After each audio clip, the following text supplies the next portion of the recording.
అలాగే ముఖ్యమైన పంటల ఇప్పుడు చెరుకు ఉందనుకోండి, చెరుకుల తెగుళ్ళు తక్కువైన పోషకాలు ఎక్కువ అవసరం, బలం ఎక్కువ అవసరం దానికి. ఆ బలం ఏం చేస్తామంటే మేము ఈ పంచగవ్యతో పాటు ఒక మేము వాడే విధానాలు మొత్తం 4-5 రకాలు అయినట్లు.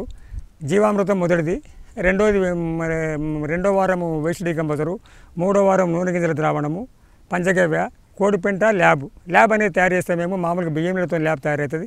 ఆ ల్యాబ్ వాడుకుంటే పోషకాలు బాగా వస్తాయి, మొక్కలు ఆరోగ్యంగా బలంగా పెరుగుతుంది. రిజల్ట్ ఒక 4-5 రోజుల్లో మనకు రిజల్ట్ వస్తుంది ల్యాబ్ వాడుకుంటే.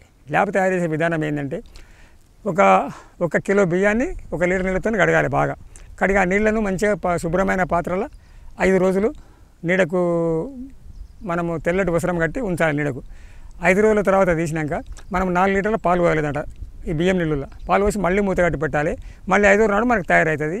అది ఎకరా మోతాదు వచ్చి 5 నుంచి 600 ml మాత్రమే వాడాలి ఎకరాకు. ఈ ల్యాబ్ రిజల్ట్ బాగుంది. ఈ తయారైన ల్యాబ్ను ఒక 15-20 కేజీల కోడిపెంట ఒక డ్రమ్లో పోసి 200 లీటర్ల డ్రమ్లో పోసి 1/2 లీటరు ల్యాబ్ వేసినామంటే 4 రోజుల్లో బాగా కోడిపెంట అంతా బాగా డీయాక్టివేషన్ అయిపోయి దాంట్లో ఉన్న పదార్థం అంతా నీళ్ళలోకి వస్తుంది. దాన్ని స్ప్రే చేసుకోవచ్చు, డ్రిప్ ద్వారా పంపించడం ద్వారా కూడా మనకు ఫలితాలు చాలా బాగుంటాయి. ఇట్లా ఈ చెరుకుల ఈ ల్యాబు, కోడిపెంట, నూనె గింజలు, పంచగవ్య ఇలాంటి పదార్థాలు ఇస్తుంటే వారం ఇస్తుంటే చెరుకు పంటకు రసాయనాల మందులు అవసరం లేదు.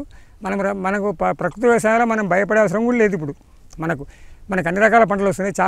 కొంతమంది మిత్రులు యాక్టివ్ అయ్యారు. ఇప్పుడు అందరూ చాలా రకాల మిత్రులు పండిస్తున్నారు పంటలు అక్కడి ఇక్కడనో ఈ గ్రూపుల ద్వారా కానీ ఇప్పుడు